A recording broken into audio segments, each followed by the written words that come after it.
on today's podcast, I have given the mic over to famed Napa winemaker and cast member of a lot of films I've made, Steve Matthiasson of Matthiasson Wines.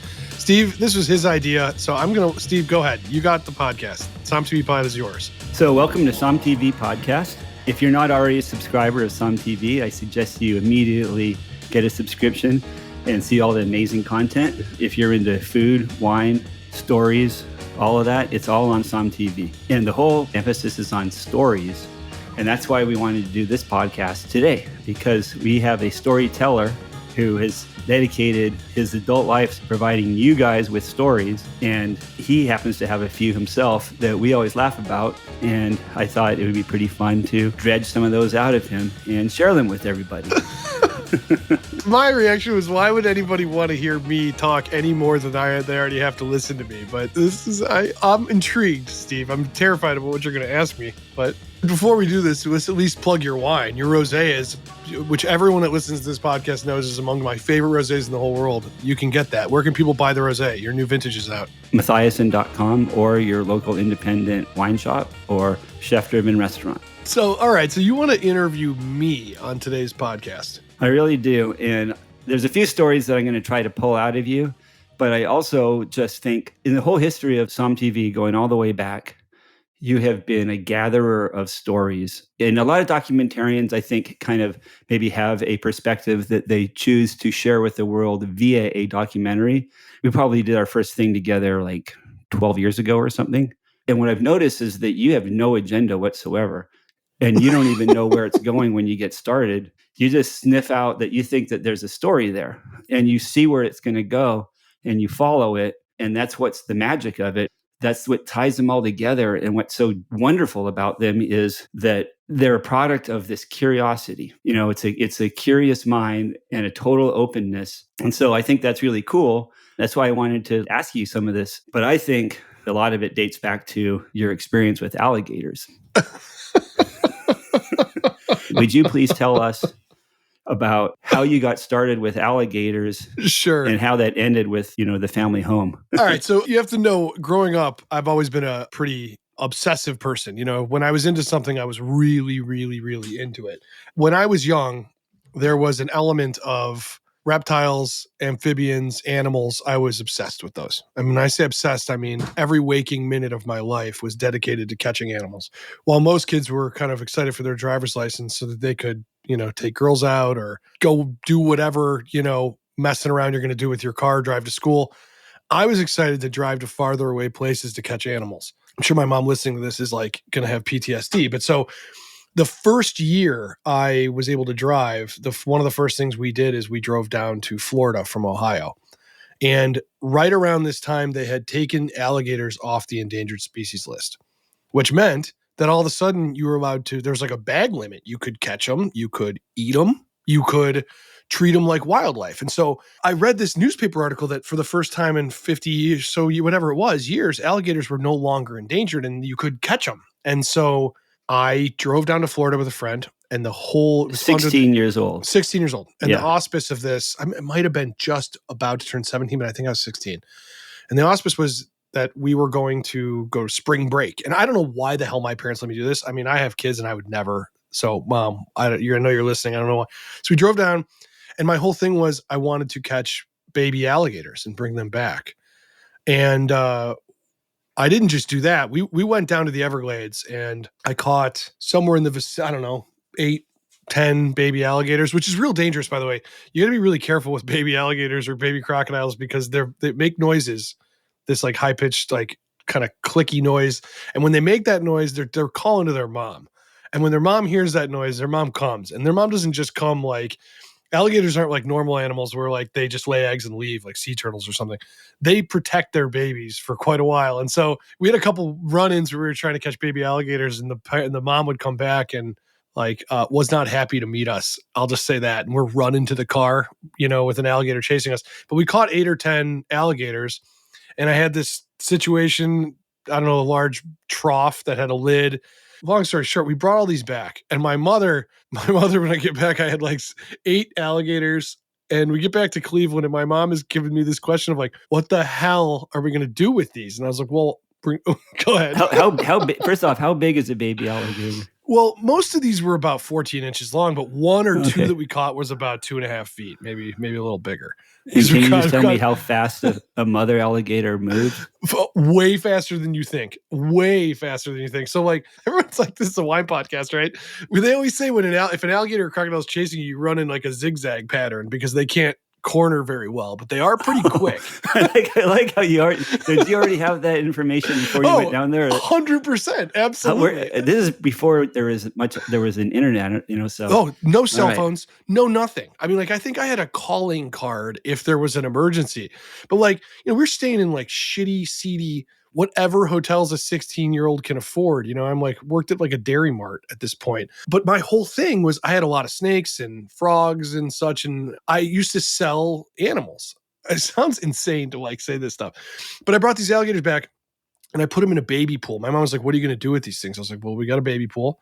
And one of my things is when I would catch larger animals, I'd put them in this baby pool until we figured out what to do with them. Most animals you let go again, but I can't let alligators go. So the alligators lived in this baby pool, and I ended up actually trading a bunch of them for a group of tree frogs. And my mom, the reason I'm telling the story at all is just so my mom can laugh on the other line listening. Yeah. And that I ended up selling these things and trading them for things. And these tree frogs were the loudest animals ever. They were red-eyed tree frogs, and I had a whole ton of them. And I was going to breed them and sell the babies because they're worth a lot of money. And they ended up being worse than the alligators because the tree frogs like screamed at night and woke up everybody.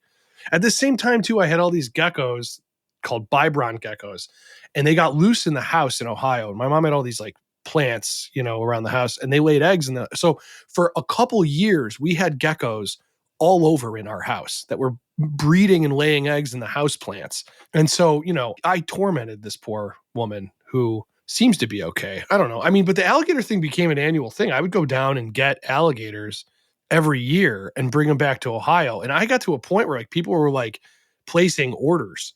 And it's crazy to think like people would want a pet alligator, but it was kind of like a thing. I don't know what. And didn't you get so much moisture down in the basement that the house collapsed? Yeah. Well, the house didn't really collapse, but the room got destroyed. So what I did is I took a room in the basement. I built a pond in it. I brought, many hundreds of pounds of topsoil, and I took a literal room in my basement. And this is like a room with like drywall and I put dirt on the floor and I built a pond and I put trees in there and I planted plants. And then I had a whole ecosystem in there. It rained in there. I had hooked up like a rain system so it would rain during parts of the times of the day and whatever. And yeah, the walls fell apart and basically the entire room fell apart. And there was, I had an alligator in the pond. I had, a caiman in the pond. I had turtles, I had tree frogs, I had lizards, I had chameleons, I had all sorts of stuff in this like real natural environment. You imagine you go to somebody's house and you're like, all right, what's this room? Bathroom. What's this room? Oh, it's the damn rainforest that it rains and there are like 200 reptiles and amphibians and fish in this pond. I mean, it's nuts. I can't believe you let me do this stuff, Mom. So I don't know what this has to do with wine. I don't know, but I've always been nuts in the way that I've always thought instead of, if I wanted an alligator, why would I buy one when I could drive to Florida and get 8? Well, it does have a lot to do with wine because there's an obsessiveness and a collectingness and a discovery and a learning that is totally baked into wine, right? I mean, think about the first movie, the Master SOMMs, and how obsessed they were with mastering and studying and tasting these different wines and going deeper. To a collector collects a bottle, but sommelier collects a taste memory after they want to taste it.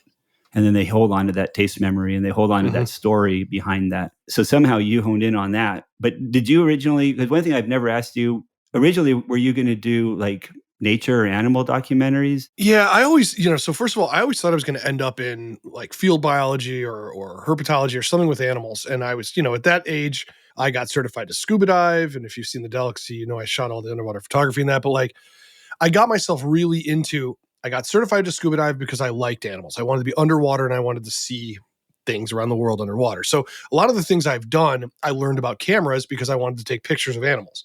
I wanted to photograph them. And then I learned about video cameras and film cameras and all that stuff because I wanted to be able to photograph animals. And A lot of animals are very difficult to photograph, so you have to be good at what you're doing. And so basically what happened was I thought, all right, I'll be a field biologist. And then I realized when I started like going to class for things like that, it's pretty boring. I'm going to be honest with you. You have to, it's memorizing taxonomy, it's just constantly collecting data.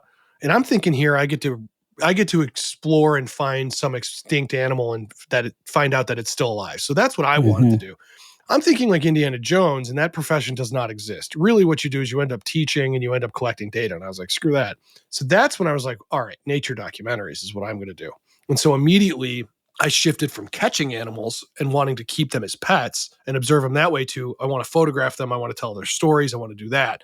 And that is what sort of made me go all over the world. I ended up right when I graduated high school, basically, I took whatever money I had. I went to, I'd never really been out of the country and I wanted to see the rainforest so bad. So I went to Costa Rica and Panama and that whole area down in Central America. And so, but it was the animal stuff that drove me into that. So I wanted to be a nature documentarian after I realized being a field biologist was not going to be the thing. And is that when you and Jackson, because you were traveling the world, he had all kind of adventures when you were doing, more nature filming. Well, so I got a job directing a PBS travel show, and Jackson is a guy who's working at a camera rental store. And this is like for a small audience who actually know who all of us are. But basically I went to this guy who I had met many times when I was renting camera gear. And I said, hey, you went to film school in Europe and you've traveled all over the place and you're a cinematographer. He's a great camera guy. I mean, like truly way above his age. And he's quite young at that point. I said, would you like to be the cinematographer on a PBS travel show? And he's like, well, sure. And so, the woman who I ended up marrying was the producer. I met her in film school. And then Jackson was my cinematographer and I directed it. And basically, I turned this show, which was about luxury properties around the world, into an adventure show the best I could. Basically, I said, well, hey, we've got to get to this crazy island and we've got to get underwater and we've got to film these wild, crazy, dangerous animals that are here. And so I did everything I could to turn this show from here's a 5-star hotel on the Amalfi Coast in Italy to there's a Roman ship sunk, 200 feet out there and we got to scuba dive down and see it. So I did everything I could to make it like an adventure show around luxury properties. And then we've been working together ever since. I mean, the SOMM thing, which I can't express how grateful I am that film and that whole path came into my life. It's like, say what you will about SOMM or what it did for the profession or how you feel about sommeliers, or it doesn't really matter.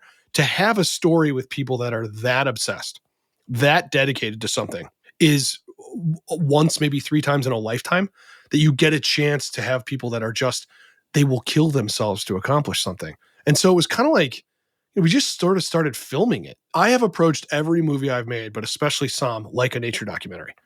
You don't think about it. You think about it like, let's just see what happens. I can't control these people. I might be able to guide them a little. It's kind of like you can pick the frog up and put it on the log where the lighting's better, but you can't make the frog eat. The frog, you got to stand there and follow the frog until it eats or mates or does whatever. And the same with these SOMMs. Like I could be like, hey, let's go over here and do it in this room, but I can't make them do anything. And so I've approached all the films, like kind of like when you say that I just wait for the story, I kind of have to with this mentality because you end up with a film that's like nothing else. You can't do a movie any other way. It's not scripted. So you get this kind of very strangely organic, unpredictable story. And that's a lot of times how it felt to make, Christina's your producer, and Christina does a lot of the editing and crafts. And I think crafts the story, yeah. She really, right? Because you end up with a lot, you captured all these really cool things. And I feel like you would just keep capturing and definitely, like I would just keep making wines, more and more and more wines. And then Jill has to, tells me to stop. And if she says, yeah, go do it, I'm like, are you kidding me? I'm so happy. But that's one of the reasons that we're successful is because we balance each other out. And I feel like that you guys do that, but I don't actually understand because it's very mysterious to me how someone could make sense out of all that footage and craft it into a story. Her process is going through transcribing everything. Every time somebody talks, anything, listening, watching, reading, all the stuff, everything. So her job is to, I may have an outline. It's one thing to be like, if you describe the film like Terminator, you're like, a guy comes back in time to kill the guy who's going to kill, you can describe a film, but that is not a film. That is an idea. That is a log line. That is what it's about. But that's not what the actual film is. So I may say, like, look, we're doing a film about haunted wineries, and here's what we're going to do. She's like, great, but you still have to construct what you just said in a long form version that has hundreds of beats, lots of little individual moments. In a lot of cases, like if somebody laughs during a film we've made, if somebody, that's because all of those beats have been laid out in a way that you're able to process and receive that properly, And so Christina's a huge part of that. Jackson too. I mean, all the three of us are basically triangular where all the stuff bounces back and forth and back and forth and back and forth. But Christina is definitely a buck stops, similar to the way Jill will be like, enough, we have to, all right, let's sell the wine we have.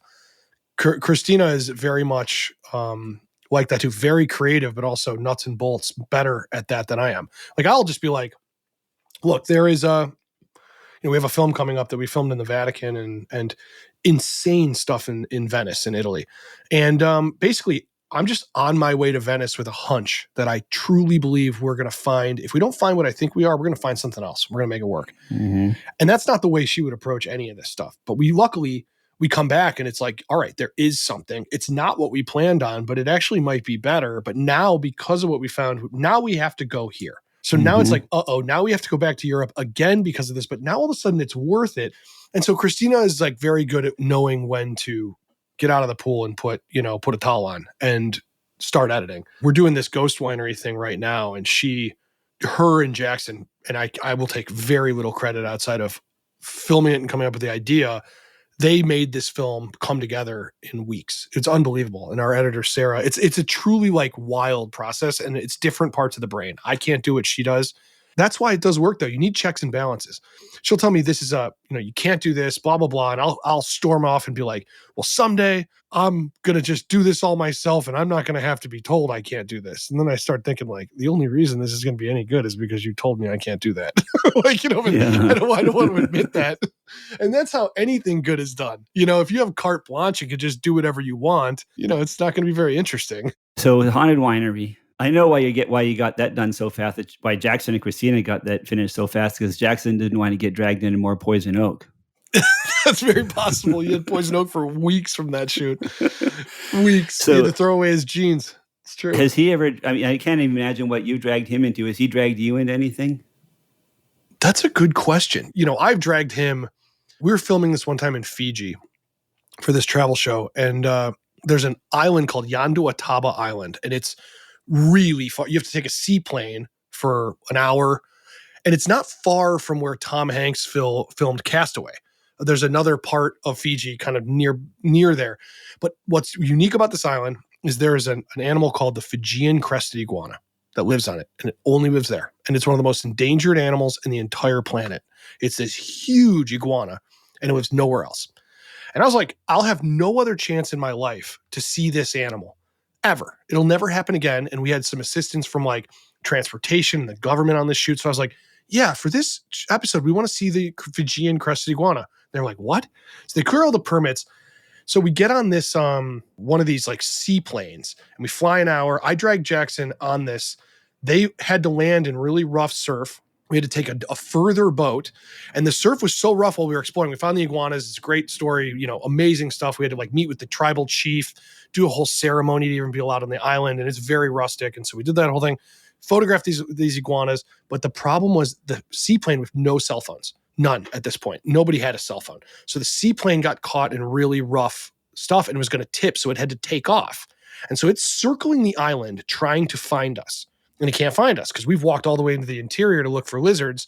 And so they're running out of gas and they have nowhere to land because the surf is so rough. And we get in this small boat that the village has, and they're taking us around the island, which is not a small island, in the boat. And we're running out of gas. Also, we're going to miss our flight out of the capital of Fiji because of this iguana situation. And so if I'm correct, we ran out of gas on the boat a mile offshore. And somehow the plane spotted us, and we ended up, it was one of the scariest. We almost died in a helicopter incident in Chile and Patagonia filming. I can't even, the stuff that I have dragged Jackson into could never equal anything that this guy has dragged me into. I mean, he's made me eat an extra course of risotto, or like, you better eat that shrimp in Venice kind of thing. Like, I mean, I have almost gotten this guy killed like 4 or 5 times. And I think there's a chance I've told the story. He saved my life during delicacy. I had a horrible scuba diving accident, and I'm literally alive because of this guy. I mean, no joke. There's an article about how I almost died making that film. It's scary stuff, but I mean, I don't know, Steve, if you owe anyone your life, but it's a scary feeling. I don't know when this guy's going to cash in. Yeah, right. He's just saving it all. I would if I was him, for sure. But I also think, like, what do they say? Like, you only live once, but if you lived like I do, once is enough kind of thing. I very much like this. When an opportunity presents itself, you jump at it. You go. If somebody says you can go to Italy, if somebody says you get a chance to do this, I mean, it's so exciting and so fun. And my biggest regret in life, I think, whenever it ends, is that I didn't get to do more. It's so exciting. But the Jackson and Christina part are the reason, A, I'm truly, actually, literally alive still, and B, the reason that any of the stuff that we make is comprehensible. Because when you have somebody like me, you need to be reined in. Some of this stuff isn't necessarily immediately some of the things aren't immediately obvious. Like, that was a little bit more immediately obvious when you're in a helicopter or you're in a boat that's running out of gas. Sure. But having the CIA pull you in because of a movie you made, you didn't. Yes. I don't know if you saw that one coming. No, well, but I also didn't think we were going to have an opportunity. And spoilers if you haven't seen Cup of Salvation, but we've talked about it a lot on this pod. I didn't think we would have an opportunity to essentially sneak into Iran, and I don't know if we'd call it steal, because we didn't steal grapes, but no, he bought them. It's a bit of buying and then just not saying what they were using them for. But that opportunity came about through a series of crazy events, COVID and luck, and the fact that it was an Armenian group of people and they can travel into Iran. And so, I think if you're going to be good at making documentaries, and I don't know if this is like this in wine, but if you're going to be any good at probably making any kind of film, let alone documentaries, you have this moment that happens probably 50 times when you're making a film where it's not a fork in the road, it's a fork in the river. And you have to decide, do I walk along the river? Do I take that fork? Do I get in a boat? What do I do? And you really have to commit, because you can't swim back the other way. You have to be like, all right, I'm in it. I'm going this way. It's not like I can water it back or add tartaric acid to adjust. You kind of have to go with it. And so it's like a harvest decision. That that's defines exactly the style, and you can't exactly. Yeah, but someone can adjust alcohol or acidity, but you're not adjusting the nature or character of the wine. So that decision defines everything, and you're going to be living with that for years. Like, right, similar to you, like you're going to be judged by your wine when it's in some city on a different continent, and it was defined by these decisions that you made. They're irreversible. Yeah, that's a fact. And it's also too, like, you look at Cup of Salvation, which I don't know what its legacy will be. I'm hoping it has some important or good legacy, but I hope it's not something dangerous and stupid. But I will say I'd have regretted forever not taking the chance, because when you think about a country like Iran, it's a beautiful, stunning, historic, and in a lot of cases, this country has so much value to the human experience and everything from engineering to, architecture. There are so many things that were invented in this place, and such a wealth of knowledge that's been passed down for 5,000 years there. And so it's like the chance to be able to go into a country that will never allow, or maybe they will someday, but will not allow alcohol to be made for anything commercial. I mean, how the hell do you say no to that? But it changed our whole film. The whole film was a completely different movie after that. So I don't know how that ties to alligators, but it definitely is like you ask for permission, or you don't ask for permission, you apologize later. Yeah. kind of a thing. And that's my attitude. And I'm sure it's been like that for you, at least in your early days when you were starting and things were a little more rocky than they are now. But yeah, well, it's still constant. I mean, because we're still pushing and trying to get better. And part of our definition of getting better is get wines more and more, figuring out how more and more to do what we want to do, but that oftentimes has nothing to do with what's expected out of the Napa Valley or California or anywhere. And so it's, just like, well, just going to have to stick with it and tell our story and hope that people can get it. And, and so, yeah, so it's a lot in common there. That's one of the things one of the reasons I think your documentaries are so good is that the wine people that you engage with are not that different. And so they kind of see in you another, just obsessed sort of like crafts person with a point of view. It's a little different because you don't approach it really, you're not really approaching it as a journalist. No. A journalist, as a wine person, we have good friends that are journalists, but they're a different breed. I just think about like the SOMM films and like, it's weird because you look at a career and you think like, you don't plan on making sequels to your first movie. At the same time, every single time there's been an idea that we could make another SOMM film, every time it's felt like it could be good enough. Like you look at SOMM 3 and, Raj's Wine and everything that happened in that. The whole idea was, what if we were to get Jancis Robinson, Steven Spurrier, get these people at a table in Paris and make them choose their favorite wine amongst the lineup. That was it. It was like, what if we did that? Like, would they actually do it? And so every time these kind of come up, same with Cup of Salvation, it's like, what if we could show the value of wine to a group of people that said more about wine, really the real what terroir actually means. Like, what does that place mean to somebody? And it's like, it just starts with a seed and then you go, okay, now there's always this oh shit moment when you make a film though. And I'm sure it's like this when you plant a vineyard or whatever, where you're like, uh-oh, no turning back now. I'm going to have to deliver this baby somehow, no matter what. I'm in too deep.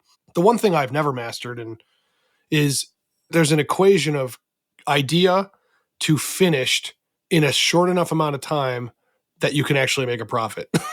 I'm not sure that I've ever figured this process out. I'm trying. My industry changes every 2 months, how people consume movies, what they think it's worth. When I tell people to join SOMM TV every time, I'm not doing that because I'm just doing an ad. I'm doing that because it's our lifeblood. If people don't subscribe, we can't make anything else.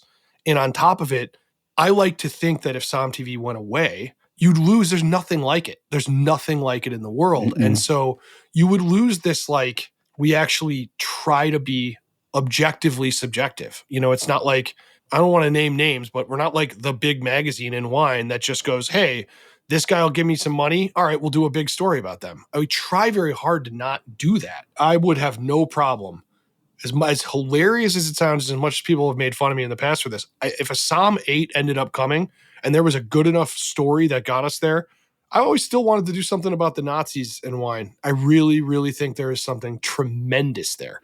And so it's that's a great story. Oh, it's incredible. And it's so much further reaching than like your standard wine and war thing too, which is good. But what you could actually tell, you could tell the geopolitics of today through fascism in the 1930s and 40s through the eye of wine. That's why every time I get so frustrated, I'm like, God, I don't even know how I'm going to make my rent this month. But then some idea will come into my brain. It's like, damn it, I should get another job, but not today, Satan. I got to make another film. It's like, it's such a pain in the ass, but it's true. And that's why, this is the best job and the only job I'm suited for. It's like, it's such a weird situation. I mean, I've made other films and I have certainly other films that are not about wine that we're going to do. But every time I make a wine film, it's never about wine. It's kind of like, I would hope that 99% of the wine you sell actually goes to people that are not talking about wine while they're drinking it. Wine is about story. That's the thing. A wine rack is really a bookshelf. Every single bottle has a story. That's what it's supposed to be, right? And so that's why, we drink wine made by people. We're not talking about the corporate focus group wine, but regular, it has no story. And you take one sip and you can tell. For the tasting with Steven Spurrier and Jancis in the room, that almost didn't happen. No. Well, I mean, every single thing does almost not happen. It almost didn't happen for sure. I mean, Jancis had 100 excuses why. And I think the thing that I so admire Steven and Jancis and Fred, I mean, are we even allowed to mention Fred Dame's name anymore? I don't know right now. But those people are willing, for them to be willing to blind taste on camera at their age and at their seniority in their own industry, I think was one of the bravest things, especially now in retrospect. I didn't think about it the same then. I kind of thought, well, you're professionals, you got to do this. But now I think about it very differently. I look at most of the people, if not all of them from SOMM 1, will not blind taste on camera anymore because they're too important at what they do and they don't want to look like they're wrong. I won't name names, Yeah. but I think Dustin and Wilson and probably Sabato are the only people in SOMM 1 who would actually blind taste on camera again. They won't do it. And I respect that. I do. I'm not saying it as a knock. I'm more just saying for Jancis, Steven was gung ho. He was like, put me in, coach. He was like, I Nice. want to blind taste and I want to do it. God, I miss that guy so much. It's just astounding to have the guts to do that at that age. Your taste buds aren't the same as they were when you're young. Jancis Robinson, it's hard to name a more accomplished person in her field at all. There was a lot of, I think, trepidation from them on whether or not they should do that. I know Dustin was terrified to blind taste those three.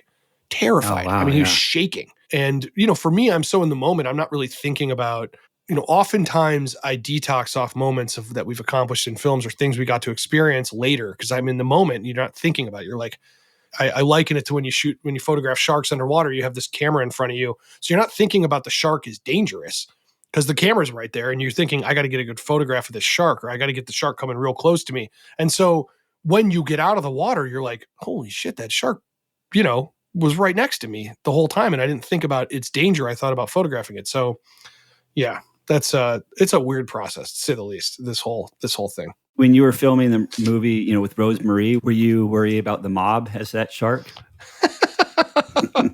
Well, luckily, most of those guys are all dead. Rosemary, this is a film called Wait for Your Laugh. It's on SOMM TV. It's on Amazon Prime. You got to watch it. I personally would say it was my favorite film I ever made, maybe until Cup of Salvation, but still maybe about a woman who had the longest career in show business. She was kind of involved in all facets and is just a wonderful, beautiful genius of a woman. Yeah, but she was very connected to the mob. And luckily, she knew Al Capone and knew Bugsy Siegel and all that stuff. I don't think the mob exists anymore the way they used to, though. Now it's different. I think maybe in Italy it's similar. You still have like the mafia there. So for that one, though, you interviewed Dick Van Dyke and Carl Reiner? Yep, Dick Van Dyke is in it, Carl Reiner. Carl Reiner's last interview. If you're a geek like me into Hollywood show business and stuff, it was Tim Conway's last interview. It was one of Peter Marshall's last interviews. He was the host of Hollywood Squares. He narrated the film. Peter's still alive, but 98 right now, 97. But so, these guys that were in that film and Rosemary were, this is like the bedrock foundation of the town that I happen to live in, of Los Angeles, of how, comedy started and how everybody sort of came to this town and created what they did. And that's the other thing about SOMM 3 was to be able to interview people like Steven Spurrier that are still alive. These are the people who built what we're doing. And that's another thing that I always harp is that I care a lot about how we got where we are. And I care a lot about history. I really, really, really do. It's the same. Every one of my films has two things in common. They're usually about people who are obsessive about something, and they're usually about how we got where we are. And if you look at most of them, they're like, how did this start and why are we here today? The history aspect of it is an important thing. Someone like Carl Reiner, I don't know if he's guarded. So how would that compare to interviewing a German winemaker? Well, Carl Reiner, for those of you listening who don't know who Carl Reiner is a very famous director. He was in Ocean's 11, Ocean's 12, more recently, but he's probably one of the most successful comedy writers and comedy directors, comedy minds in the history of time. How does it compare? It's funny. Part of the reason I get such good access is because I don't get starstruck. I'm in awe of people's accomplishments, but I'm not like starstruck by them. And so I remember we interviewed like Zilliken in Germany. Henry Zilliken's like a very famous winemaker. And if you're really deep into German Riesling, this guy's a god amongst men. And so it doesn't differ that much, but for him, he's thinking, I don't mean to be mean about the wine industry, but in a lot of cases, people who come and do tastings, those tastings are all the same. For winemakers, you have a lot of repeat situations where somebody comes, they taste the wine, they ask a few questions, and then they leave. And so it's kind of a Groundhog Day thing. But when I went to Zilliken and when I went to Schloss Schönborn and all these places in Germany, I was like, can you show me your cellar mold? And they were like, what? I was like, yeah, we're making this film and I want to do a whole thing on cellar mold and how much people love the furry cellar mold in their cellars. And it didn't matter. Like you show up at these German wineries and they're like, I have to sign a release form. They're like, well, I have to involve my attorneys to do that. And they're very like proper and hard lined. And the minute I mentioned that I wanted to film them with their cellar mold, they were like, oh my God, let's go. And they're like, I know the best corner. The furriest cellar mold you're ever going to see in all of Europe is in my cellar. And so like we'd walk down there and they turned into a completely different person because they're so excited to show me how moldy and aged and seasoned their cellar is. I don't think they get a lot of people like me. They get people who come in and they go, all right, so what's the must wait level in your wine? What's the, or how long does it stay in these large barrels? Or do you ever use any new oak? And I never ask those questions. I'm like, so what was this building used for before? They'll be like, oh, it was a prison. They tortured people in here. And I'm like, really? When? They're like the 1300s. And I'm like, this is great. I'm just like, I freak out at these places in Germany. So they feed off the excitement of me being interested in things that they don't normally get to talk about, because normally wine journalists aren't excited about the wildlife living amongst, the fungus in their cellars where their oldest bottles are. And that's another reason why, like, I'm generally able to get people to open up very special, very old bottles, is because they can tell I really give a shit about it. I really care. And it's not just about, wow, this is old. Wow, so the oxidation is so in check, and wow, the acid's still there. For me, it's like asking, what was your grandfather like when he put this bottle in this shelf? It has not moved since. Let's talk about how the hell this bottle survived World War II. And when you get to have that conversation with somebody who's a German winemaker, it's a lot more interesting than someone who's a winemaker in New York State. I'll just tell you. You could read, and you know why. I mean, it's a fascinating thing to be able to understand culture through wine. And then before you know it, they're opening 5 vintages from, during the war and telling you about how they built a fake wall and they hid this from somebody, and the French came in and stole all their wine, and their perspective is completely different than the French winemakers are like, the Germans stole my wine. And they're like, you don't understand what the Americans did. They stole all of our wine. They took everything. And so I get a chance to like have a conversation that no one else gets to do. And Carl Reiner is similar. I ask him different questions than he's used to. I'm not asking him about what was it like to do the Dick Van Dyke Show. I'm asking him, what's it like to have breakfast with Mel Brooks twice a week?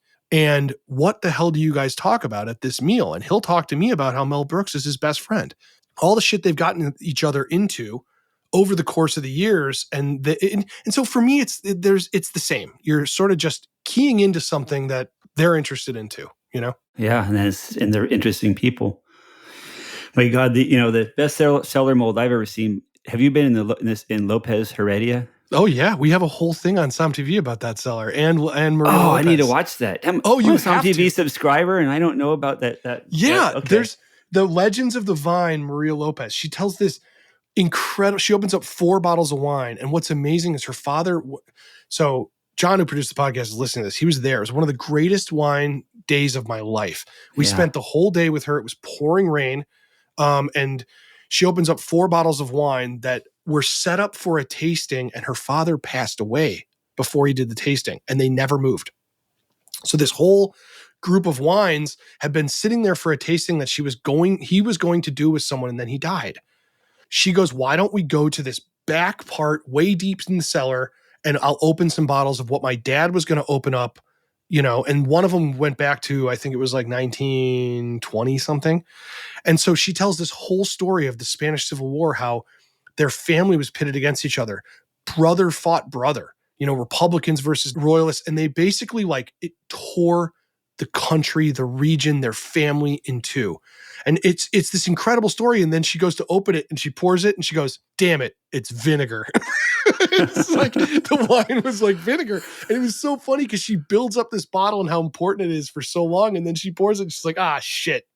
It's no good. It was so funny. And so she opens up a bunch of those. In fact, I have one bottle here from that tasting. This one's from the 60s, still covered in stuff, Oh, yeah, because they have those bottles in there that have no label, that it must be from the 1800s. Exactly. They don't just know. Encased in mold. So in Germany, one of my favorite scenes in any of your movies is the father-son passing of the guard, where he's like barking at his son how he should be what he should be tasting for in the wine, and his son is such a deer in the headlights. That's at Trimbach and Alsace, which, the Alsatians, I always say they are German. They say they're French, but there's definitely, it's great. So But were you like just feeling for that kid? Like, oh my God, the pressure this kid has. that kid is feeling it right now. I think he's pretty successful now, but it was just hilarious for his dad. I got the feeling that conversation between them had never happened. They had never had that conversation where he's like, I'm going to die. You better not F this up. Like, this is going to be you. You got to remember this wine because I'm going to die. Hopefully not today. But he's just like, Yeah. I'm going to die. So matter of fact. And the kid's just sitting there like, I just thought he didn't really realize what he was walking into. He's like, I just thought I was going to taste some wine, with my dad. I didn't realize I was going to get a whole life lesson, Oh my God. You must never forget this wine. You must commit this to memory. It was like, what a great scene.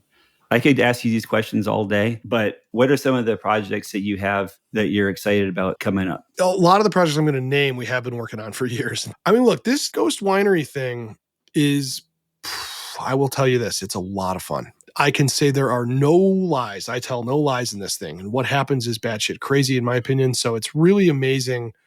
I've never seen anything like it. That is a completely unique being. I cannot wait for people to either trash me for it or fall in love with this thing. We're going to find out.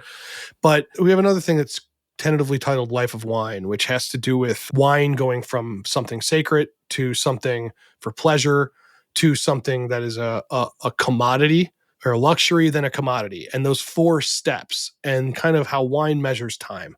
It is a very, very, very epic thing. And it's probably, you talk about nature documentaries. I love the Planet Earth series. In fact, when the first one came out, I thought it was a revelatory masterwork. I mean, truly, this is the closest I'll be able to come to tell a story like that in wine. It's some of the most beautiful stuff Jackson's ever shot. It's a big story. And if I get my way, and there are enough of you that sign up for SOMM TV and I have the budget, I will, it's going to be something very special. And so that, and then of course the Judgment of Paris one is really special because Stephen Spurrier, who did that with Patricia Gallagher and others, but Stephen passed away, and he's very prominently in this thing. And his passing kind of, I say this with all humility to Stephen, and kind of screwed the project up because we had planned to do something with Stephen that we couldn't do later. And so we had to kind of pivot and figure out, what are we going to do with this?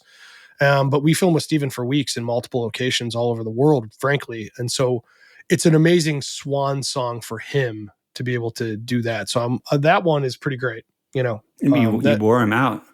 I hope not. I don't know. But that guy had more energy than anyone I ever met in my life. I mean, I'd be exhausted and he'd be the first guy at the place the next day. And I'd be like, how are you doing this? Because he was up late drinking with us. He's like the last to go to bed, first to get up. He was having a blast. He was the hardest working guy I ever met, really, like in this industry. And he was in his late 70s. I don't know how he did it. So it was tremendous. Those 3 things are the 3 biggest things. Of course, we've got something in the works too that has to do with the Mondavi family that is going to get us in a lot of trouble. I can't wait for.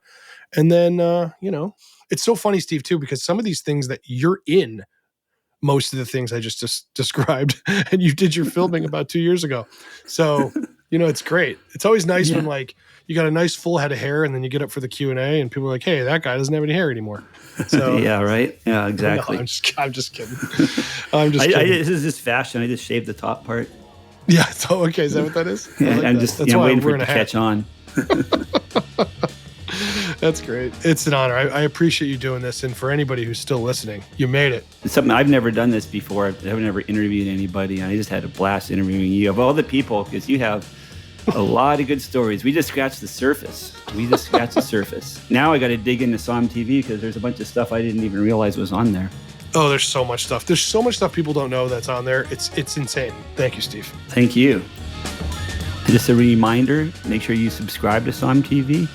It's a great gift for other people. We provide it to our wine club. Our wine club members are all dedicated SOMM TVers. I want to thank John Adams for producing this episode. And I want to thank Jason for trusting me to interview him and stepping on the other side of the camera, breaking the 4th wall. I want to encourage you guys to pop a cork tonight of something really good and celebrate your day. Thank you.